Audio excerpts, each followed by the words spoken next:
What's up, everybody? Welcome back to the Human Proof Designs podcast. Today we are with RJ Weiss of thewaystowealth.com. RJ, welcome.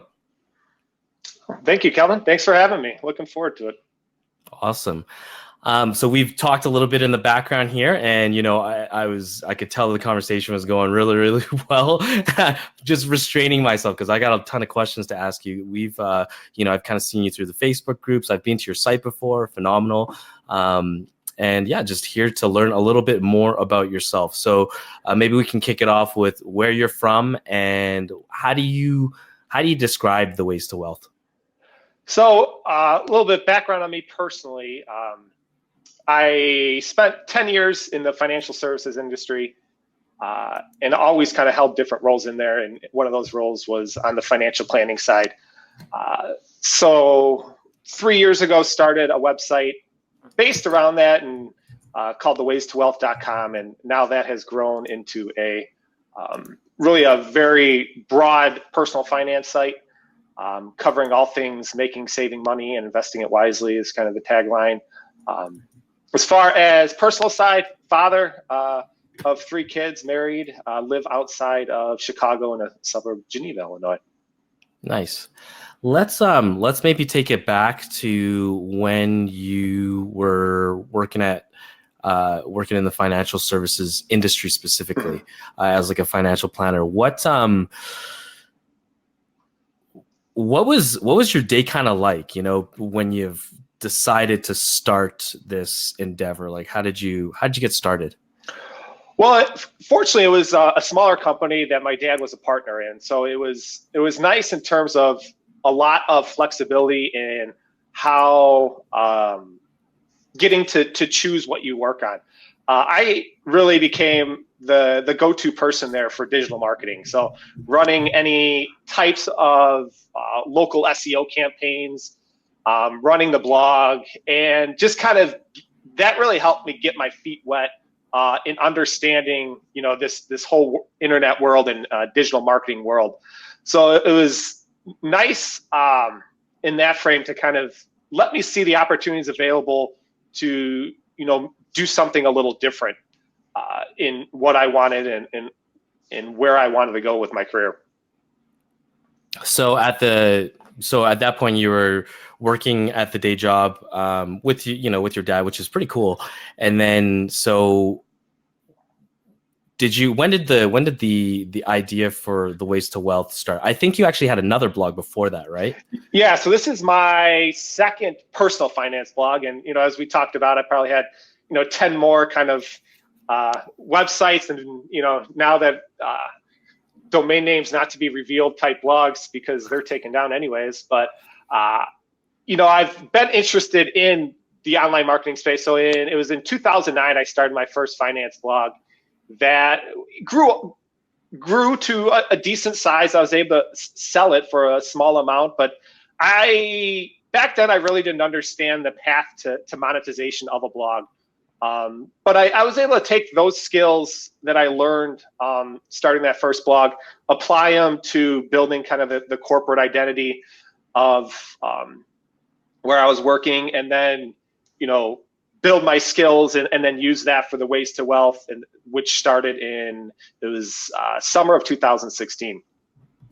Okay. Could you tell us a little bit about the size of the Ways to Wealth, in terms of traffic and Sure. Revenue, if you can share that kind of stuff? And yeah. So traffic wise, it gets about 400,000 visitors a month consistently now.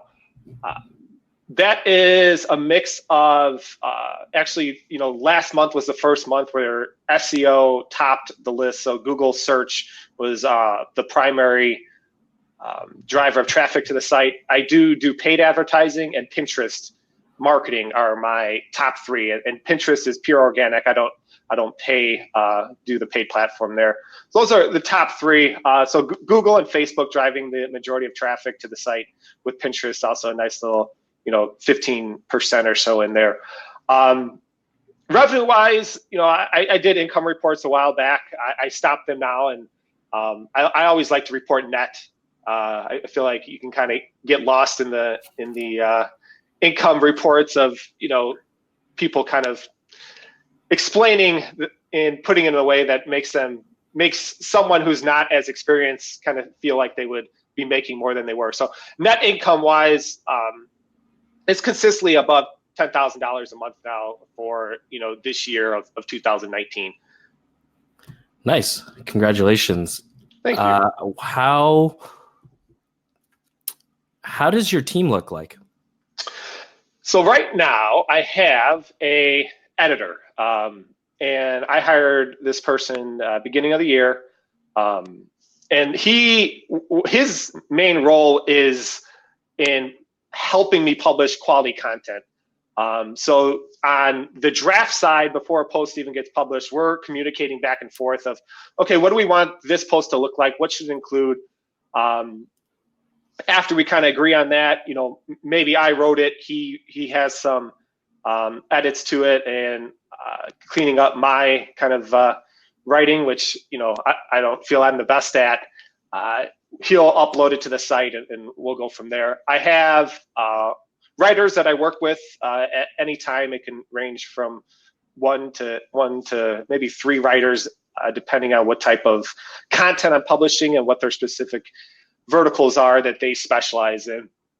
So I'm working with writers, and then on the marketing side, I have someone helping me with the Pinterest marketing, and then a tech person who kind of just handles making sure my site runs, and I'm optimizing what I need to be optimizing.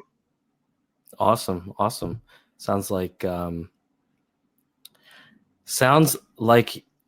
a bunch of people that are pretty useful for your business. So, yeah, you got a lot of stuff going on, right? Yeah, I mean, that was one of the harder things to get myself to do, because this is one of those businesses where you can handle everything, but in order to grow, I felt like it was just kind of a no-brainer to really start outsourcing a lot of the tasks that were on my plate, so I can focus on other higher revenue tasks. Yeah, absolutely. A funny side story. I was out this weekend, saw a friend. He is always traveling. He's always going to Thailand and stuff like that. And he runs a lawn care business.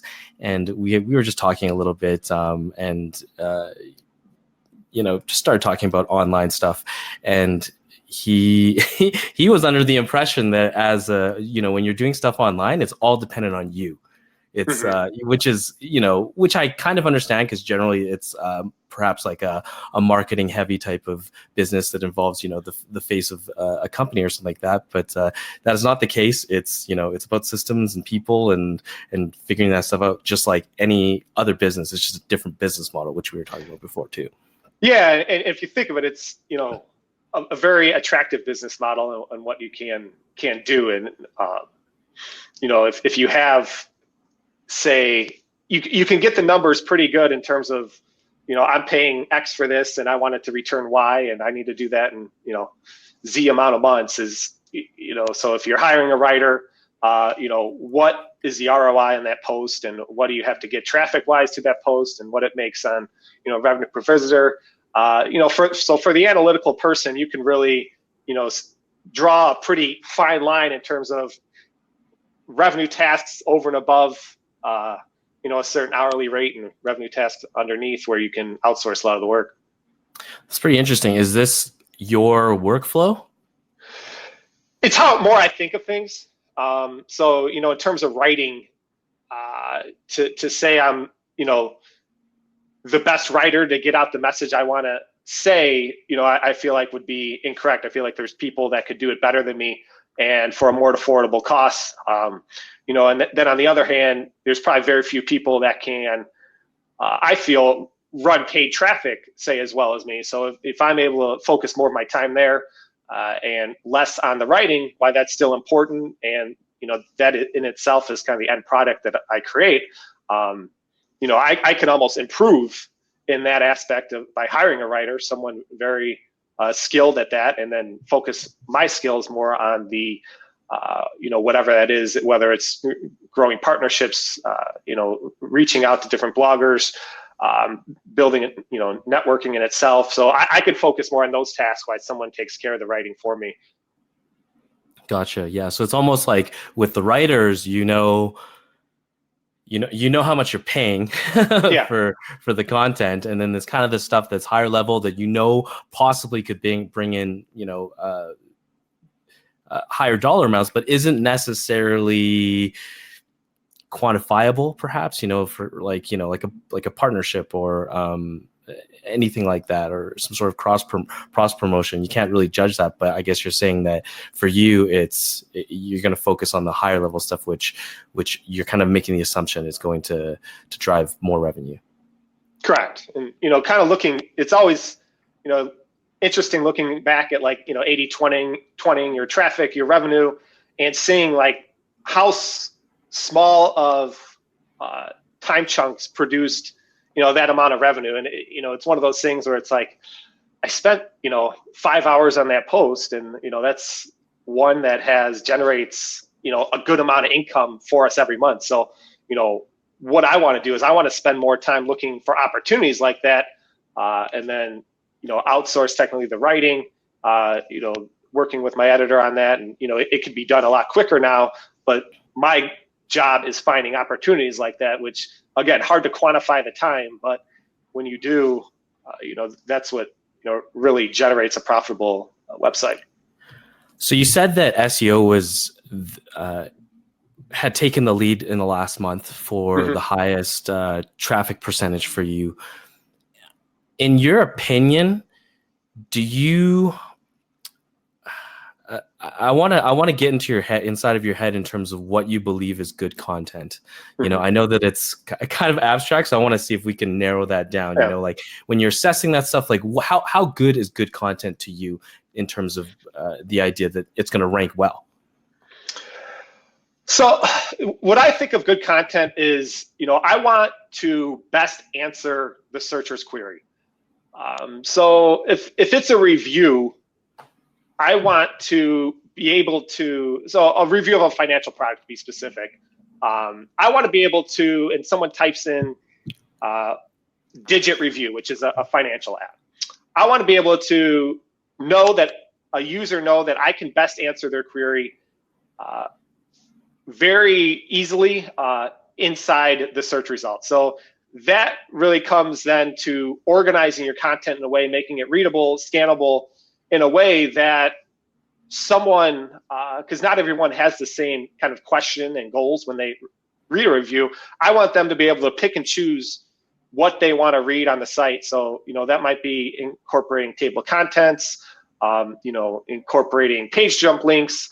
So I want them to be able to find their question that they have on the site as easily as possible, and then answer that in a way that I always try to link back to, where does this take place in the financial planning process? So how can this help you reach your goals and live a better life? So I always try to kind of link content back to that overarching philosophy. Interesting. And that makes sense from your perspective, and I guess in general too, right? It's not just about getting the affiliate commission. It's about how this specific product or service will essentially help the reader get to their financial goal. That's what you're saying. Correct. Cool. I actually want to take a tiny step back in terms of understanding the difference between the first financial services or financial blog that you started, and then the one that you have now, The Ways to Wealth. Like, what was the difference between those, and like why did you change? So I started that when I was studying to become a certified financial planner. Really just wanted to discuss the different things I was learning. Blogging was just kind of becoming a thing back in 2009. And maybe had like a little idea of, okay, this would kind of be a way to get clients or push clients towards myself. But I didn't understand, monetization well when I started that site. So even though I had good traffic, I was kind of against ads. You know, I was almost like picky to my fault in terms of how I thought of monetizing it. And at the end of the day, it just wasn't a profitable site that I short term could see myself making money on, because I didn't have the knowledge of how to turn that into a profitable site. You know, over the years, you know, almost a 4-year break over there, you learn a lot. You see a lot of different things, and you know, you start to see, okay, this is how the business model is, and this is more so the business model I want, because there's lots of different things you could do. So I chose, you know, an advertising affiliate route, and you know, saw what I could potentially do with that type of business model. What does your dad think about this? He was supportive, because he always knew that like my home wasn't at the agency that I was at. So I was always trying new things, and he was always supportive of it. So I couldn't be happier with it. And he couldn't be happier for me of how it worked out. So it's been a good relationship. But you know, it's different when you work with each other for 10 years and not doing it. So you know, kind of cutting the cord. So, but we still have a great relationship, which it's something I want to teach my kids, in terms of not wanting to push them down a certain path, but really, you know, when you're happy, I'm happy. And that's how I felt. So I'm very grateful for that. Awesome. Yeah, I'm glad that I'm glad that it turned out to be as positive as it was, because I knew that we didn't have that question in the list of questions that I sent you, so that could have gone any direction. So it certainly was a gamble on my part, but was worth asking, because I think it's really interesting, right? If I mean, to me, I would imagine that it must be pretty cool for your dad to understand. It's like, oh well, he makes money doing this stuff, but in a different way than I do. Yeah. It's, you know, he's mentioned too, he's like, I don't understand it, but go ahead and do it. And then, you know, he said too, it's like, why'd you wait so long? You know? So he's been very supportive, which has been nice.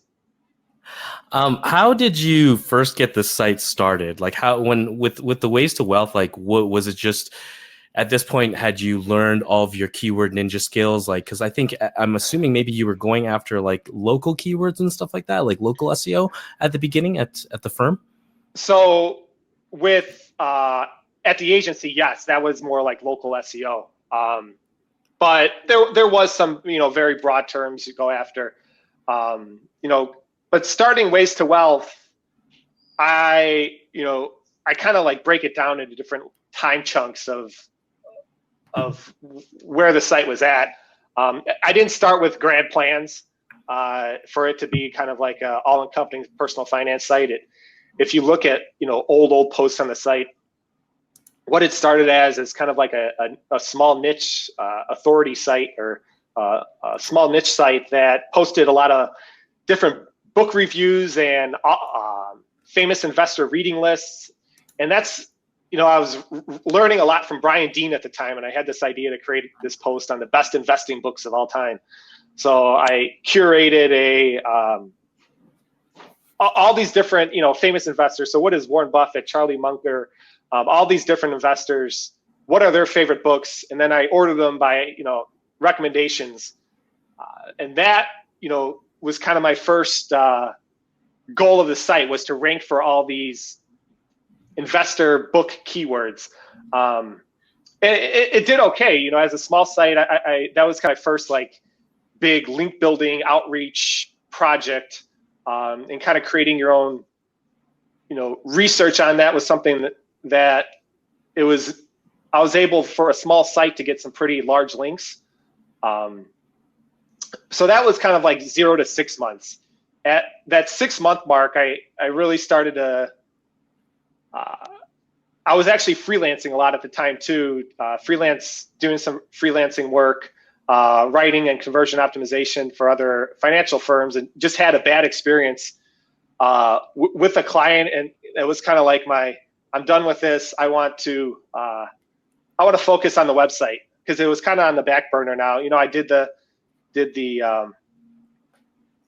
the book review aspect of it, and didn't really have grand plans for it. But then I started to hear about like Pinterest and growing traffic with Pinterest fast, and that was really kind of the next evolution of the Ways to Wealth, growing with Pinterest from that 6 months to the next year. That's really the strategy I focused on, and then then came kind of wanting to diversify things. So we started to get into SEO and paid traffic.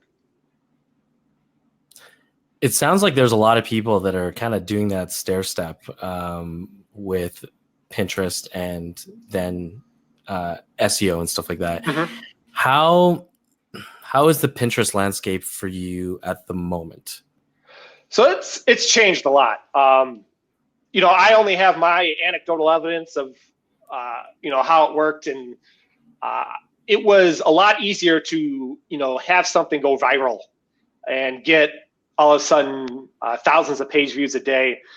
I feel like it's more of now settling into very much like Google, where it's a very organic based approach is the best long-term strategy on there. So I'm seeing consistent page views from Pinterest, but it's not, over time it has gone down, just because I just don't have that viral aspect anymore of a pin taking off. The pins that do very well for me are very keyword based, that I write. So it's something, and I would recommend getting into Pinterest's ad manager, even if you don't have a ad account, but they let you know what keywords generate the most traffic. So it really helps to create a content strategy off there. And in terms of getting visitors to your site, it's something that can be done still a lot quicker than Google. I just don't know the potential for long-term growth as much as I don't think it's there as much as in terms of growing with SEO. Do you believe that social shares and such like that, like Pinterest and let's say the work that you do on Facebook, do you believe that there's any relation between that stuff and better rankings in Google? I've seen it on my end. I have like a post on online jobs that has just done really well for me in Pinterest. And when the site was, didn't have that great of domain authority, it did pretty well in search. And that was, through a lot of shares on Pinterest itself. So whether, what the factor is in terms of whether it's social share count or just people clicking on it and, viewing the page or, however Google knows, there's something there to like, pinpoint exactly what you need to do. That's the hard part. But I've seen it on my end in terms of, more click-throughs on Pinterest generate greater SEO through Google. Yeah, it's a really interesting because, and I like that question personally, even though I asked it, is because Google has mentioned that they don't see social signals as part of their as is not included in their algorithm. But yeah, I mean, I would totally agree that I mean, you also have to think that there's things that go beyond that too. It's not just like it's the whole brand, right? Obviously, the Ways to Wealth is a great name, but like when people see that and they might be searching, the Ways to Wealth and online jobs or something like that to go back to that actual post and stuff like that. And maybe there's a relationship there, but maybe there isn't. Yeah, I mean, as a general rule, it has helped me, and it's not a bad thing to have a lot of social shares. Anyway, so it's a good strategy to go after. So when you first got on there, so there was that first mile, we'll call it the first milestones part of your site, where you started doing the backlinking campaign, campaign for the books, and then onto Pinterest. How many articles did you have at that point? That was, so for the first 6 months, probably looking at 25 or so articles total on the site. So it definitely was something I really had on the back burner. It wasn't something that, was taking up a lot of my time. I mean, I worked on it a little every day before work, or starting off my day would focus on it for an hour. But it wasn't until that I kind of saw Pinterest take off to where, okay, I'm starting to think this could kind of go quicker than I expected if I take advantage of this opportunity. And that was about at that 6-month point. And what did you do? Like, was there a framework that you had followed to kind of get started on Pinterest? And also, I guess, do you think that same framework would work today? Yeah, the framework I started with, I wouldn't say would work today. It was mostly like joining group boards and the biggest group boards you could find, and blasting out the same pins over and over again, which Pinterest is really trying to stay away from now. So that worked then. It doesn't work as well now, but kind of the same. Some of the principles to take off that would be, you would definitely want to join very relevant group boards. They could still help kind of catapult you to more followers. And then, knowing on the back end what your best posts are, so you can spread those. So maybe it's creating a different pin, which Pinterest actually encourages, a different, keywords to go after on that pin. So those are the kind of the different ways I do things now. So I might have 3 to 5 pins per post, and some of the older posts that might be, 7 to 10 pins on some of those very, high traffic posts that have done very well for me. Right. And just to be clear with the listeners, I believe that you're talking about the image, right? So you'd have like 7 different images that you would use for the exact same post. Correct. So I would pin 7 different images to Pinterest. I wouldn't have 7 different images on the post itself, just to clarify that. So what do you do now then? I know that you kind of, you have someone that does this work for you, but like, what's her strategy or his strategy? Yeah, so we use Tailwind. So really, it really hasn't stayed consistent in terms of, trying to pin what other people like. So, understanding the keywords behind Pinterest, creating rich SEO descriptions for those, and, good titles on the pins, good designs. And then, getting those out on a consistent basis to followers, to group boards. So there's less kind of, spamming and stuff like that these days, as you call it that, but it's not much has changed. It's just the results have been harder to achieve. Gotcha. So there's the third phase then, where you started to focus on, you had a solid amount of traffic coming from Pinterest, and then now you were trying to think about, I feel like you always thought about SEO. Yeah. That was always part of it, but Pinterest helped you basically get a better foundation. When you're doing keyword research for your new content, which I'm assuming you're kind of still in this third phase, right? Is that correct? Of your site, like where you're focusing on SEO? Yeah, right now is main focus on growing on SEO. Do you focus on, are you including like keyword research from Pinterest as well into your keyword research for your blog using Google or Ahrefs or Keyword Finder or whatever tool you use? Yes, I use Ahrefs. I don't use too much Pinterest keyword research in when I'm mostly focused on finding SEO phrases.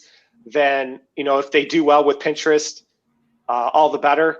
I do when I go to, create a pin though, that is when I look into what to, create the title for that pin. So as an example, I wrote a review of, a car insurance company, and nobody is searching on Pinterest for car insurance company. Root Insurance Car Insurance Review was the company, but they are searching for ways to save money. So if you know that and know kind of the search queries that do well on Pinterest, you can reframe a pin. So it's how to save money on car insurance with this new app. So I use it. I start by creating good SEO content, and then I kind of back into creating Pinterest titles that people want on the platform. That is really interesting. I've never heard of that, but I guess it makes sense because at that point you're really starting to think about the difference between the platforms, right? Like Google is very, I don't want to say rigid, but there's a lot more information out there probably on that kind of stuff. So there's some frameworks to follow. But then with Pinterest, you're saying that you'll create the pin, but you'll angle it differently than anything else. Okay, and making it more visual, I guess, in that manner too. Yeah, I would say more general in terms of what types of content people on Pinterest look for. Okay, so when did SEO just start picking up for you, and like how did that affect your entire business?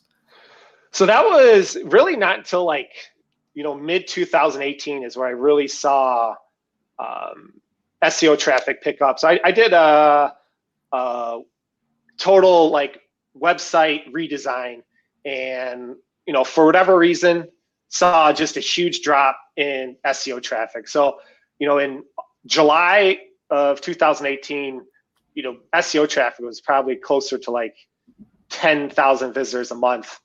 And now looking about a year later, that sits at about 150,000 unique visitors a month. So it's been really my main focus for the last year in terms of how I kind of create content and where I'm looking to go in the future. Just not that I want to remain solely focused on SEO. I always believe in diversification, and whether it's revenue or traffic sources.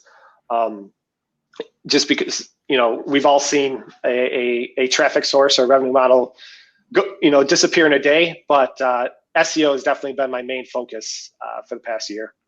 For that website redesign, what was it like? Was it like an entire theme change and stuff like that?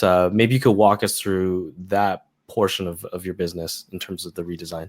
Yeah, so I just had the simplest WordPress theme that I bought from Studio Themes when I started. They make good themes, but it was kind of logo in upper left corner, and that was it. So I worked with the designer to kind of create more of a cohesive visual experience on the site. I had some, turns out, a lot of it over my head, but I had some database issues that created a very large database on the back end. So I had to I launched my site and then took it back and launched my site and relaunched a couple times. And I feel like that created some issues from the SEO perspective, because I saw a pretty big drop in traffic at that point.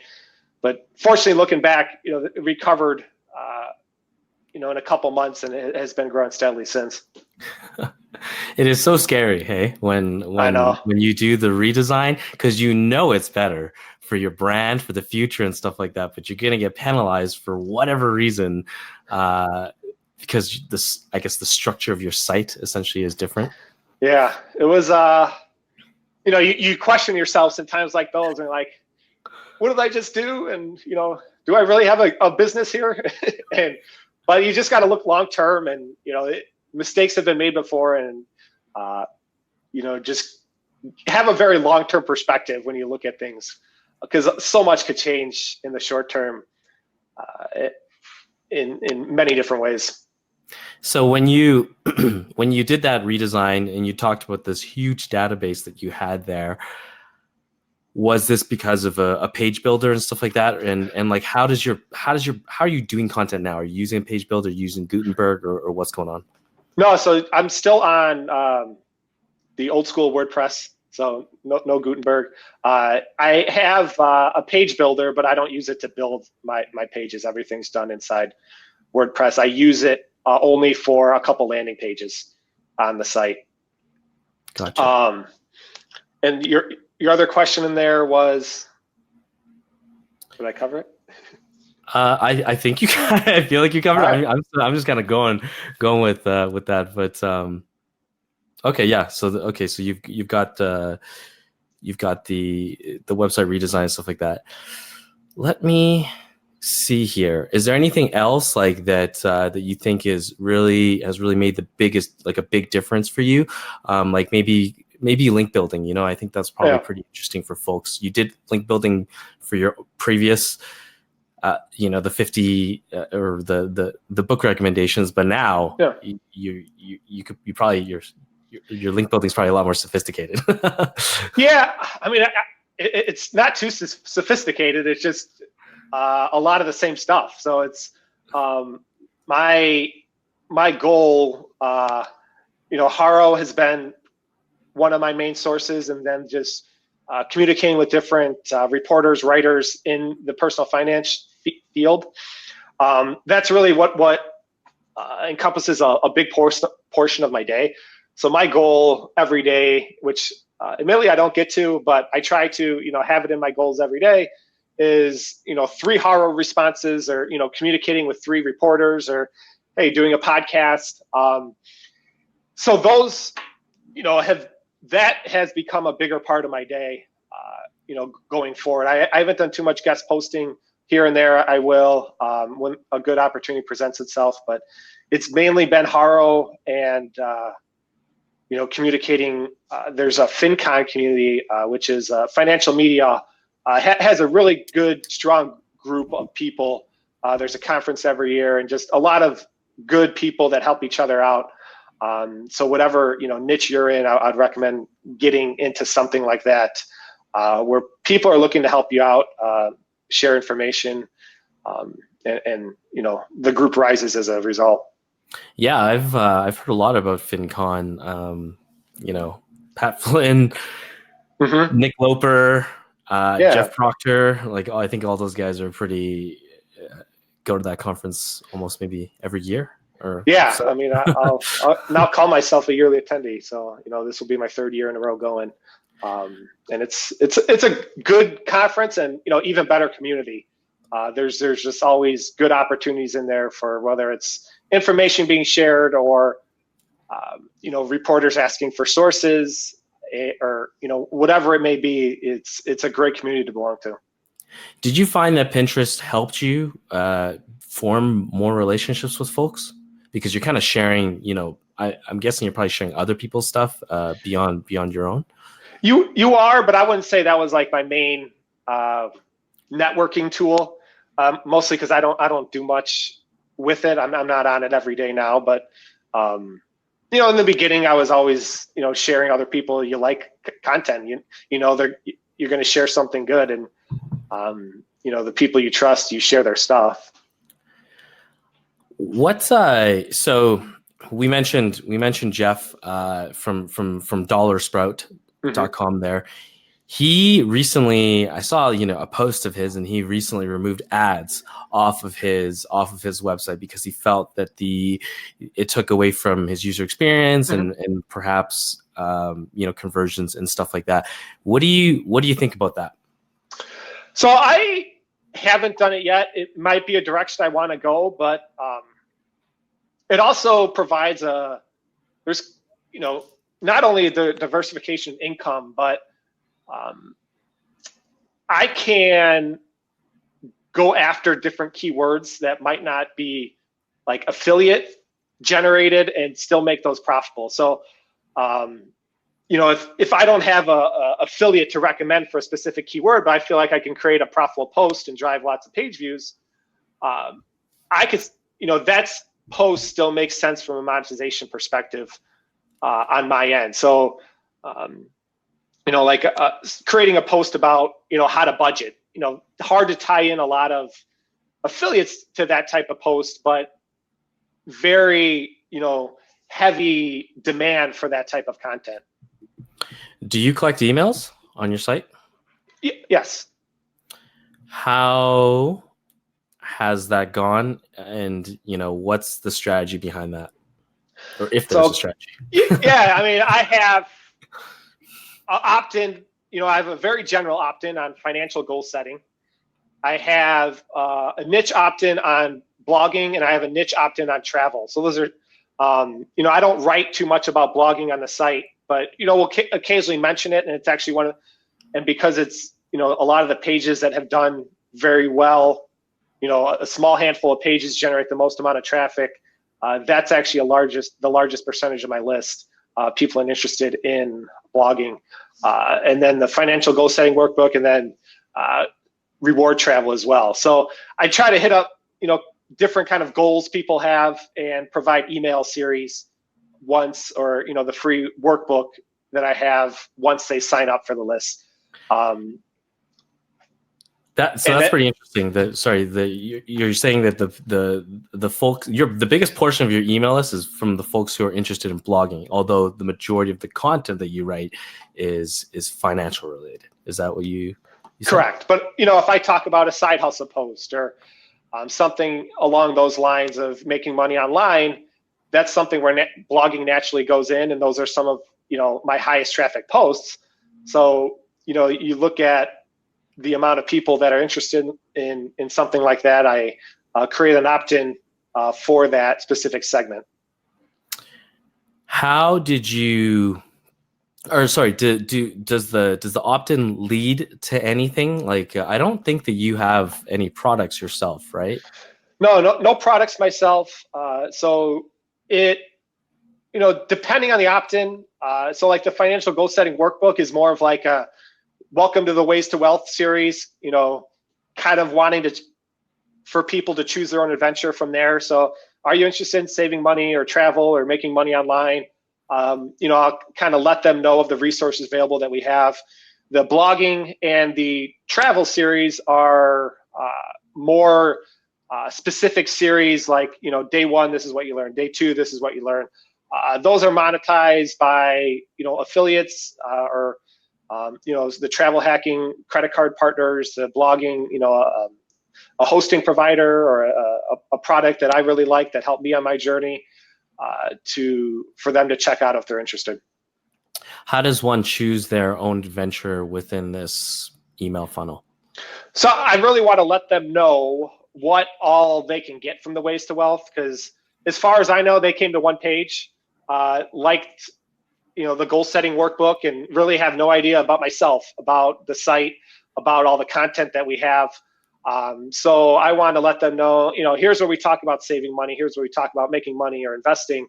If you love to travel, check out this section. So just letting them know that whatever their goal is, we have something on it, and, getting them more involved in the content.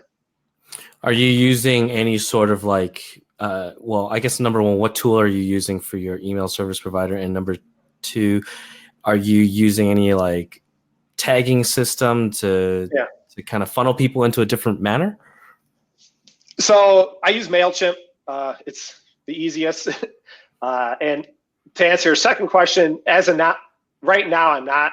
I have them segmented based on, their interests, and then I cross, segment, you say. So I might have the blogging community click a link, and that might take them to the general finance stuff, or the travel, relating vertical of my email newsletter. But there's not so much tagging. It's more of kind of like on the back end, sorted by groups. So if they join this group, that's how it works. Okay. You have this. How many blog posts do you have right now on your site? Roughly about 250. 250. Okay. Yeah. And all of these are under your own name. Is that correct? Correct. So, all of them are under your own name, and this is, has a lot to do with, I'm sure, your financial background and the authority that you bring in that manner. But you said you're also hiring writers and you have an editor and stuff like that. How does that all work in terms of, keeping your own voice? Because obviously it's very important that if somebody posts things under your own name, that it's something that you actually believe, let's say. Yeah, so it starts with, communications plan. And, when I first hired an editor, he asked me, he's like, can you send me your strategic communications plan? And I'm sitting here like, just all in my head. I just publish content. What do you mean? So I had no clue what he's talking about. He's like, okay, here's what you need to do, because I can't really do my job or do a good job if I don't understand what you're trying to do here. So I think, I create a strategic communications plan. I found maybe off like HubSpot, a template like that, sent it over to him, and, it kind of describes the philosophy of the Ways to Wealth, what we're trying to do, who we're serving, and how we're trying to do it. So now I myself, and he has a lens to view all content through. The content process itself, it always starts with, I'm creating an outline for a post. I send that outline to the writer sends it back to me, and then I'm working with the editor kind of on the back and forth of things. So all in all, on a post, there might be 15 to 20 hours involved between, all three different parties in creating a post. And, it starts with that outline on my end, which, when I say an outline, it's not kind of like, here's the keyword, here are, some talking points, but it's a pretty thorough outline that I try to research on my end, talk about some different, how to tie that into kind of, where this is in the financial planning process, my overall thoughts, so it can be very consistent, and then send that off to the writer. First of all, the strategic communications plan, haven't heard of that. I'm definitely going to look into that, because it sounds very professional, but sounds very necessary as well. For the outline, how are you creating these outlines? Are there any, is there a specific strategy? Because essentially this is really the foundation of that article, right? If you're attacking keywords, this outline is it, basically. Yeah. So how does that work? So outline starts, I create kind of a title. So the person, I always feel like that's, you don't want to mislead your readers by choosing bad titles, and that could help a writer as well. So I start with creating the title, the keyword, mentioning any internal keyword suggestions that we can link to. And then from there, I kind of start asking myself questions which really change my post. But overarching, one of the questions I try to ask, which I feel like anyone can benefit from, is, how are we going to conclude the searcher's experience of this keyword? So whatever we're creating, how would we, be the last resource that someone from Google would come to our site and have to search? So that means, how are we going to best answer the question? How are we going to best give them what they want? And then, the outline itself, then you start getting into okay, here is what I feel the headlines want. I like to be kind of some very general headlines, and then, bullet points, or, if it's kind of, I might just list some random thoughts as well on, okay, here's what I think about refinancing. And then, a writer can weave that in to wherever they feel is best into the article. So it's a 2 to 3 hour process just creating an outline. And I'm a very slow writer. So even though I still outsource that writing aspect after I get that done. Could we kind of go over that part too, about the user being satisfied and kind of, avoiding going back and bouncing, essentially, right, on your site? How, because to me that's very abstract, right? How does that like, can we talk more about that? Like, are you like, okay, it's assumed that this section is going to answer 100% of the query, or like 90% or whatever? So, it kind of, what it forces me to do is get inside the searcher's head mostly. So why I'm asking that is, okay, this person is searching, student loan refinancing because they are a, millennial, just graduated school, has a job, wants to improve their finances. So now I'm kind of in their mind of what questions they have during this process. So, if you take a very broad keyword like that, there's going to be a lot of things that pop up in terms of, okay, taking the keyword student loan refinancing, just because I'm working on this now, okay, what is it? Why should you do it? Where is the best place to do it? Why shouldn't you do it? What are the pros and cons? So having, kind of being in that mindset of, trying to answer everything that needs to be answered from a very like fundamental level, and getting inside the head of someone that is searching that helps kind of create that content, which, is going to be satisfy that searcher. And, we do that because, in my mind, one of the things Google can track is if someone comes to my site, searches for student loan refinancing, clicks the back button, and searches again.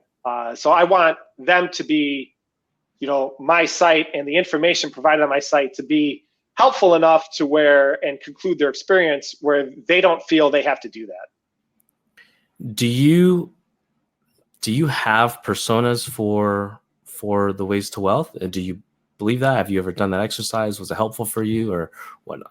I have one general persona that I have. I haven't, you could definitely, and it might help depending on the niche you're in to really dive in to different types of buyers.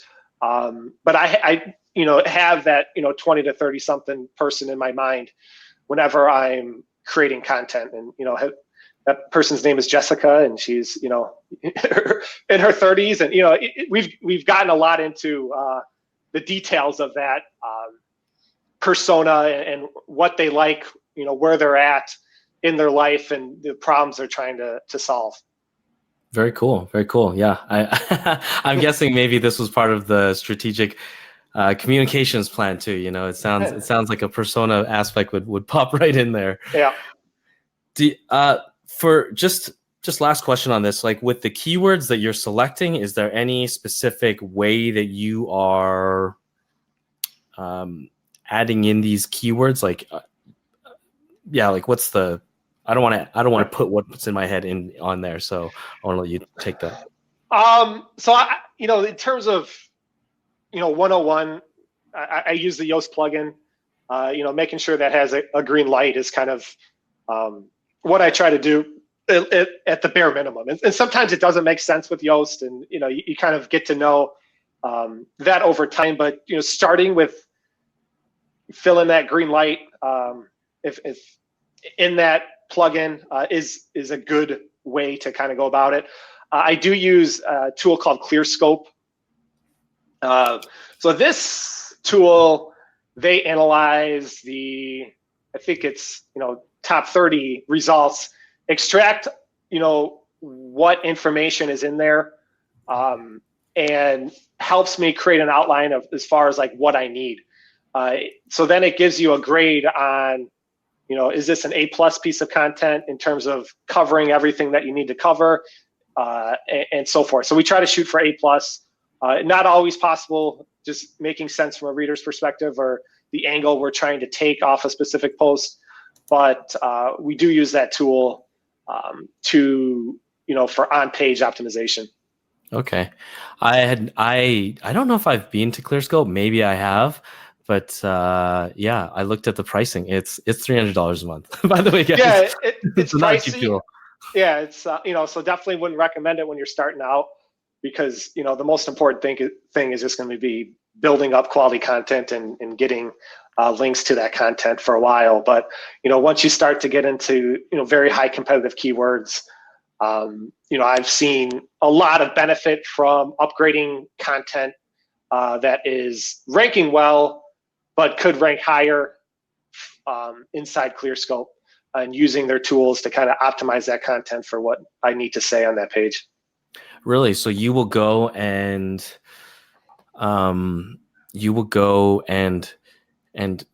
take old content, or I'm not sure how it works, but is it old content or a keyword, I'm guessing, and then add it in there, and it'll kind of.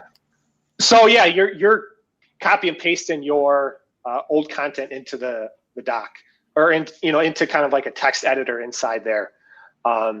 So that is really a lot of what I do, because I work with my editor on updating old content, but in terms of writing, having writers update new content, that's just something I haven't incorporated into my business. So that is a very important part I see, and in personal finance in general, because just a lot of things change, a lot of updates are made to products, and I feel like if you can be very be the first one to mention those updates, or just have that all-inclusive experience for the searcher, you can Google will reward that. Okay, very cool. The so yeah, $300 is pretty expensive for that. So it's probably out of the range for most folks. But I think we certainly have a lot of users that are using Ahrefs. One thing that I think is pretty cool in Ahrefs is the content gap tool, basically. So and I think I picked up the tip from their YouTube channel. It was pretty good. Yeah. Basically, what you'll do is you'll take the first 3 to 5 URLs that are ranking for that keyword, put them into that content gap, and then it'll give you all of the different keywords that those articles are ranking for, at least in the top 10. So from there, you can kind of grab all these different keywords and choose which one's interesting to help with that keyword research there. Yeah, another tip that is useful to me and could be useful for a lot of people is you can search, or using their Content Explorer, you could search for keywords, very basic keywords, and then so again, student loan refinancing, and then put the parameters on of domain authority. So say you have domain authority of 30 and below, and then search by sort by revenue, estimated revenue to the page. So estimated like search revenue. It might be called a little something different, but that's how I get a lot of content ideas, because I'm seeing, with that, I'm seeing, okay, this is a keyword, or they have this keyword in their content. I'm searching like everywhere in their content. The domain authority is low, and then the amount of traffic they get from Google is very valuable. And that number is off by a wide margin in terms of how I wish it was, because mine's like in the 6 figures per month. But it's a good proxy for how valuable that term could be for someone. Okay, yeah, I've honestly never ever used that metric for traffic value in terms of dollar amount, but I guess it makes sense that there's probably something going on there. Maybe it's like based on CPC or something like that. But that's pretty interesting.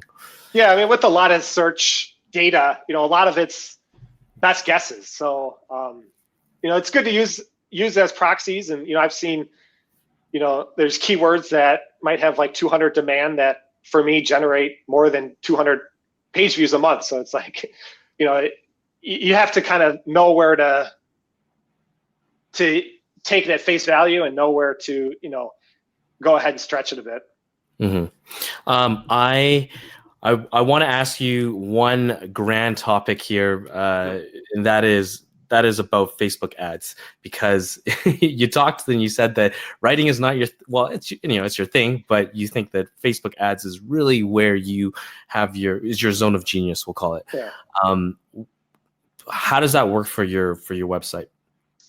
So driving, paid traffic to the site, for a couple goals. So one, I'm driving it to produce revenue up front. So monetization, I still have ads on those pages, and then affiliates as well. So if I'm driving a click for 5 cents, my goal is to, at the bare minimum, break even, and then, do well, hopefully, profit on that. From there, there's also kind of like secondary goals where you are linking to content within the site. So getting people to just read more of your content, generate more page views, which aren't as easy to track. So, if someone clicks on a paid traffic page and then clicks on another page and clicks on another page, there's only so much you could track on there. And you want, I kind of chose to only track up front, but then I'm building my email list with that as well. So as I talked about with the blogging, since a lot of my page views come on, side hustle type related stuff, that, fits naturally into the blogging email list. So that's why that list has grown so much. And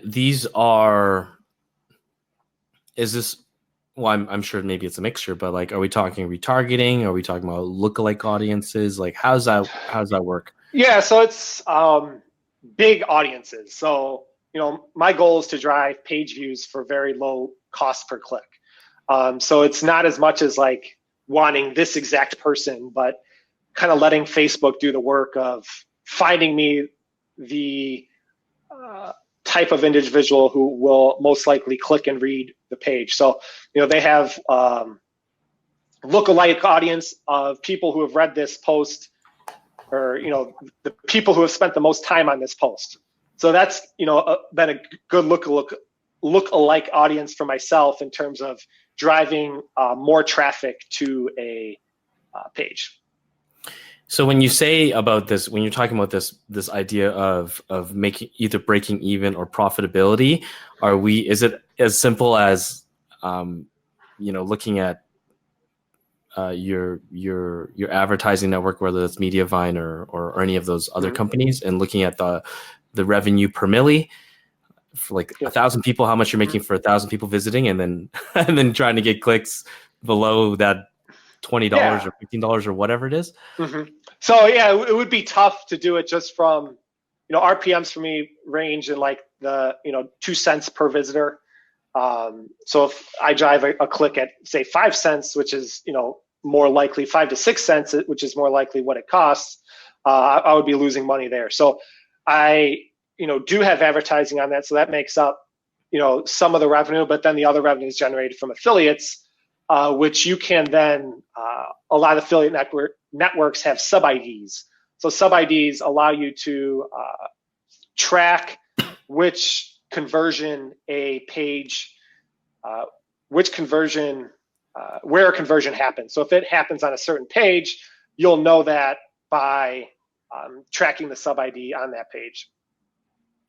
Okay. By inserting sub-IDs on that page. That is pretty cool. That is awesome. I mean, it makes a lot of sense because if you're driving traffic, you're kind of already you're driving traffic to ads. Blog posts that have ads on them, and you're lowering your risk really, and you're taking away that cost. That's pretty cool. Okay, well let's talk about the end game. What's the end game with the Ways to Wealth? What's going on with that? I don't see as much as end game as just, really just keep on putting out good content. As far as next steps, I want to expand the channels I'm on. So whether that's, going to a YouTube or podcast, just expanding the different ways people can reach and grow and, connect with the Ways to Wealth brand. But there's definitely not like an end game in mind of terms of, selling this site. It's something that I really enjoy working on and really can see myself working on for a long time. Awesome stuff. Well, I only really have one question for you, and that is being inspired by that first blog post where you did the link building campaign there in terms of book recommendations. Do you have maybe a book recommendation in terms of finance and maybe a book recommendation for business if that's your thing? Well, I'm always reading, so I can talk a lot about books. I know for finance, I just got through Ramit Sethi updated his book, and if you're gonna read one finance book to kind of cover all your bases, I feel like that's a great one to start with. It's funny, it's a lighter read in terms of finance books. So start there. It's hard to say a certain business book because it's more like when you read them and how what time period you're in. So I'm always reading, and I got my bookshelf right here, and there's definitely not one favorite book on the list, but I've always just tried to read everything from Warren Buffett and Charlie Munger, just two people I really respect, and just because I have that finance background, they kind of speak my language and can connect with them on that. Awesome. So that the Warren Buffett one would be Snowball Effect. Is that? Yeah. So his biography is excellent. I've read through all of his shareholder letters. So there's a book of those that comes out every year. Charlie Munger's Almanac is one of my favorite books, and one I just thumb through the pages ever so often, and have it on my desk to holding up my computer, but also to look at it. Because it's just filled with good insight and how to live a fulfilling life. Awesome stuff. RJ, I just want to say thank you for coming and joining us on the podcast here. This is RJ from The Ways to Wealth, and I'm pretty excited to see what's in the next phase of your site after this. Oh, thank you for having me on. I enjoyed it, and I hope your readers did as well. Awesome, guys. We'll chat with you guys next week.